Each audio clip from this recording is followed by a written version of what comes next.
Salam sejahtera. Perkenalkan, nama saya William Cahya dari Fakultas Hukum Universitas Surabaya dengan NRP 120120024. Pada kesempatan ini saya akan membahas mengenai cara kita sebagai masyarakat untuk mengupayakan bela negara pada masa COVID-19 ini. Saat ini pemakaian masker dan kebiasaan tidak keluar rumah tidak asing bagi kita. Karena sejak waktu yang lalu dunia dilanda oleh penyakit COVID-19 yang menyebar dengan sangat cepat. Penyakit ini menyebar hingga ke seluruh dunia, tidak terkecuali negara kita Indonesia. Penyakit ini tidak diragukan lagi dapat berakibat fatal bagi yang tertular, terutama bagi orang yang sudah lansia. Penyakit COVID dapat menyebar dan menginfeksi orang yang sehat dengan berkontak melalui media cairan yang terdapat di mulut, hidung, dan mata orang yang mengidap COVID. Mengetahui hal ini, banyak pemerintah di banyak bagian di dunia mendorong bahkan mewajibkan penggunaan masker di tempat publik. Semua orang tanpa terkecuali untuk meminimalisir jumlah orang yang tertular COVID. Walaupun seorang sakit atau tidak sakit, ia tetap wajib mengenakan masker agar melindungi dirinya sendiri dan juga orang lain. Masker dapat menampung cairan yang keluar dari mulut kita maupun hidung kita saat berinteraksi dengan orang lain. Dan masker juga melindungi mulut dan hidung orang sehat yang rentan diinfiltrasi virus.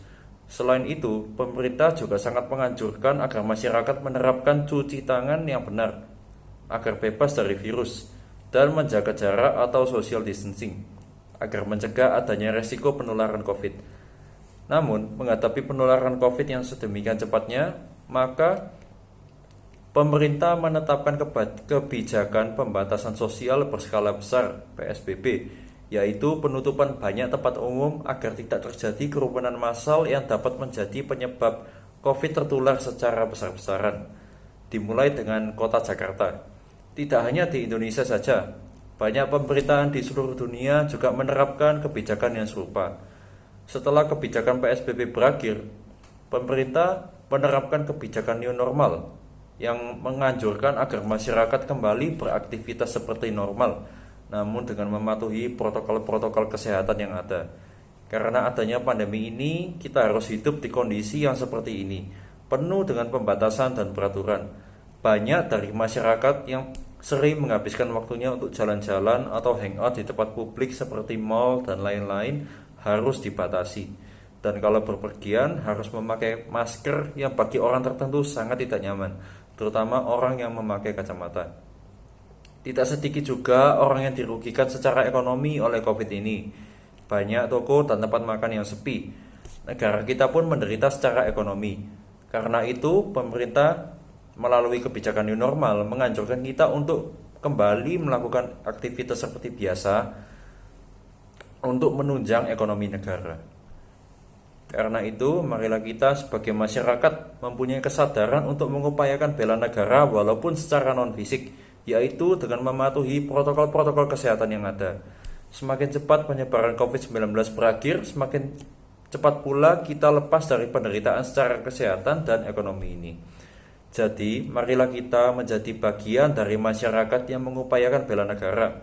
Kita semua ingin agar pandemi ini bisa segera berakhir. Apabila segenap keseluruhan masyarakat bisa mempunyai semangat bela negara, niscaya penyebaran COVID akan segera sirna. Kebijakan pemerintah semuanya ditujukan untuk kebaikan kita masyarakat. Janganlah kita keras kepala dan tidak mematuhi apa yang diaturkan oleh pemerintah. Baiklah kita semua mempunyai kesadaran dan akal sehat dan melihat apa yang bisa kita lakukan untuk kebaikan diri sendiri dan negara. Melalui mematuhi protokol kesehatan yang ada, kita sudah mengupayakan bela negara secara non-fisik. Dengan menjaga diri kita sendiri aman dari COVID, kita membantu negara dalam upaya menjaga masyarakat dari penularan COVID yang berkelanjutan. Sekian dari saya, terima kasih.